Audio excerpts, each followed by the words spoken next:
then look at this one at the bottom, BritBox. BritBox. BritBox. BritBox. Welcome to BritBox.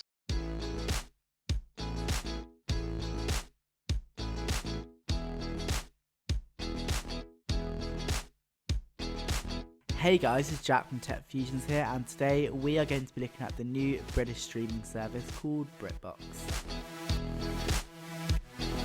Okay, so first, BritBox is a streaming service which was created as a joint venture between the BBC and ITV.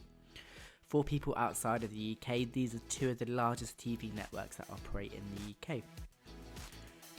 BritBox is currently operating in the US, Canada and the UK and offers a range of popular British TV shows such as Gavin and Stacey and Downton Abbey. Call me Nessa on the airwaves. You gotta use my handle. What is that? My code name, Robert Mugabe. Sorry, Robert, I keep forgetting. What's my name? Bryn.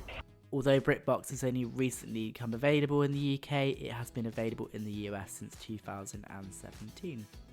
Although the service generally offers content from the BBC and ITV, they also have contracts with other TV networks such as Channel 5 and Comedy Central, although the content does differ depending on what country you're living in. For example, in the USA you can watch Coronation Street the day after it's broadcast in the UK. However, in Canada you can't due to the Canadian Broadcasting Corporation, CBC, owning the rights to the show in Canada, and in the UK you can't watch that because it is on ITV Player. I'm not allowed in the men's. He's got a gun. Who's got a gun? BritBox has been in the UK for just over a month, however it's been operating in both the US and Canada for a little bit longer. The subscription service comes at a price point of £5.99 in the UK or $6.99 in the USA and $8.99 in Canada. So it comes at a similar price point to other streaming services like Netflix and Disney+, which really kind of makes you think, how is it going to compete with other streaming services that are already well established, particularly in the UK and the US. My only experience of using BritBox has been in the UK, and so far I'm not that impressed. At the moment the service lacks content, which makes me really struggle to justify paying for it on a monthly basis, especially when it's competing with other streaming services such as Netflix and Amazon Prime, which are consistently bringing out their own content. I have to ask you something. Anything. What is the Netflix password? BritBox offers a range of classic shows that my parents would enjoy. However, as a younger viewer, I'm struggling to find content worth watching which isn't already on other streaming services. And the things I could watch, I've already seen multiple times, or I could watch it on another platform.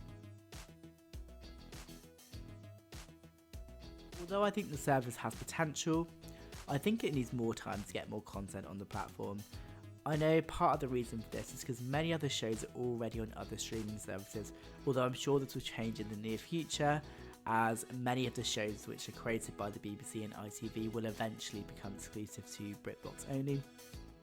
But at the moment this could be a real problem for BritBox as they are growing until this happens. Much of the content is also on the network's catch-up services like BBC iPlayer and ITV Hub, which is free to watch if you're in the UK, which kind of makes you think, why would you pay for something if you can watch it for free or if you've already watched it? Overall, I think BritBox almost needs some breathing space and time so that they can come up with more content for the service. I remember thinking the same thing when I first subscribed to Netflix, so it's not too surprising that at the moment it doesn't have much content, but I do think it needs more time because at the moment I don't feel like I could justify paying the money, particularly when there's not really much on the service that I would actually watch. I think BritBox are really going to struggle to get young people to pay for the service. Although they're offering some shows such as Gavin and Stacey and Doctor Who, which, you know, are really popular shows, I can't see people really willing to pay the price just to watch it. I personally don't see it working. I can imagine if I was in somewhere like the US or Canada, it would be quite nice to pay for the service, particularly if there's not much British content. But if you're in the UK, I just can't see why you would justify paying that money. Anyway, we want to know what you guys think. Have any of you used BritBox before? And if so, what did you think of it? Please comment, like and subscribe to TechFusions for more tech videos, and please let us know in the comments down below if there's anything else you'd like to see. This is Jack from TechFusions. See you in the next one.